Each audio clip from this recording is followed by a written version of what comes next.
Yo, so if you missed part 1 where I modeled, sculpted, posed Sonic, yeah, maybe go check it out. I don't know, I'll add a link in the description below. You don't really have to watch it, part 2 is separate, but it's a cool video, go check it out. That said, in this part, I'll grab Sonic from where we left off in the first part and I'll texture him, add electricity, add some effects, lights, all that kind of good stuff, turn him into a badass Sonic. Enjoy.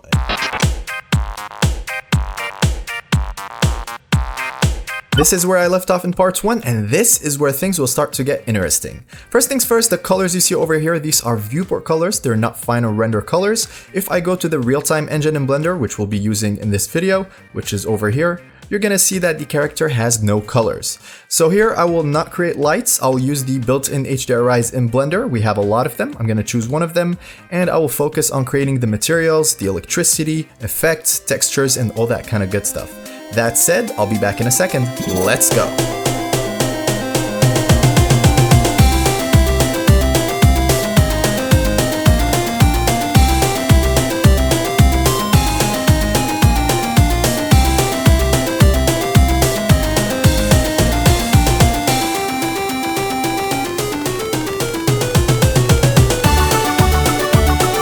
For starters, I added some basic materials for Sonic in the Blender EEVEE engine, and I'll work on it later on. For now, I want to show you how I'm going to create the electricity. It's going to be very simple and it's going to give some really awesome results. So what I'm going to do is create a plane over here, and then I will basically just model the plane by extruding these vertices and create a shape for the electricity. Once I'm done, I'll create a material for the electricity, set it at emission, and then I'll increase the strength, add a color, and because I activated the bloom in the Blender EEVEE options over here, we can see that we get this effect. This is gonna be really awesome, so I will see you guys in a second. Let's go.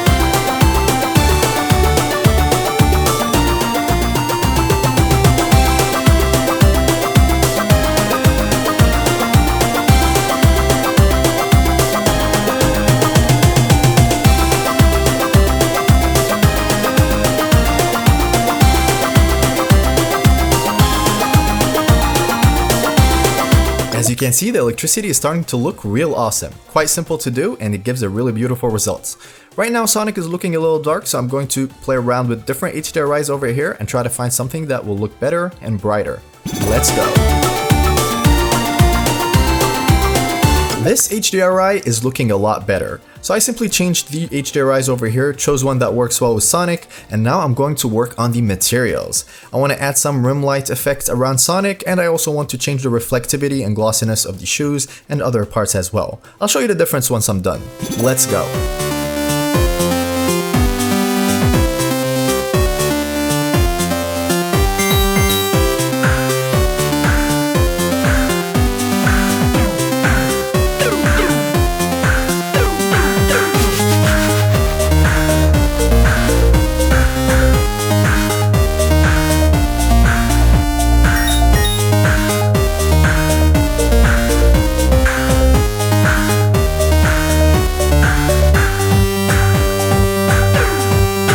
Now that I'm done improving the materials, let me show you the difference between the older one and the newer one.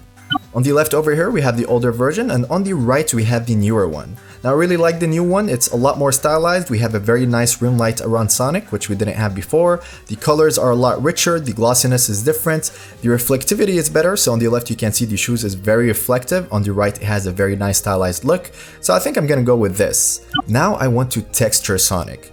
Usually in 3D, when you want to texture something, you have to unwrap it. Now, I don't really want to do it manually, so I'm just going to grab the whole thing, hit U, and just use a smart UV project. I know, I'm a bit lazy, but that's what I'm gonna do, so I'll see you guys in a second. Let's go.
just finished texturing Sonic, and hot damn, that was really fun to do in real time, and it made so much difference. In fact, let me show you the difference between a non-textured version of Sonic, which is on the left, and a textured version of Sonic, which is on the right. Now keep in mind, both of them are exactly in the same scene using the same lighting, same HDRI, same exact settings. It's the same model. The only difference is one has textures on the right and one doesn't on the left. Now if you take a look on the left, the character is very boring, very bland, no difference in value, just basic flat colors. It's just, especially when you put it beside the right one, it just looks so boring. And on the right, there's character, there's difference in value, there's depth. Look at the whites of the eyes, for example. You got some redness around the eyes, some darker areas. I painted in some ambient occlusion manually. It's a stylistic choice, but it really works. It looks really good. You can also see the mouth is more defined, but that's not the model. It's just I added some ambient occlusion around the corners, which pops it out. I changed the values. Colors all over Sonic, around the legs, the arms, the hands, the shoes. I added some dirt by basically just putting in some darker colors with different hues. And yeah, even the eyes, there is a gradient, and it really makes the difference. I'm really happy with this, and I think it's time to move on. Now that I got my excitement out of the way, let's finalize Sonic. What I'm gonna do is sculpt in some details for the accessories, the hands. I'll also move the eye around. The one on the right, well actually his right eye, which is on our left, is a bit too close to the middle, and it looks a bit weird. So I'm gonna move it around, add in some highlights, and maybe play around a bit with the electricity. That said, gotta go fast. Let's go.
Yeah, so pretty much it. This is the second part. It's the end, and it's over. You can leave now. No, wait. If you guys enjoyed it, don't forget, subscribe to the channel, like the video, share it with your friends, and I'll see you guys in the next one. Make sure to subscribe to the channel for more awesome character sculpts and art related videos. You can also check out my store for full courses on character sculpting, texturing, materials, brushes, and more. Last but not least, if you enjoyed this video, then you will definitely enjoy the next one.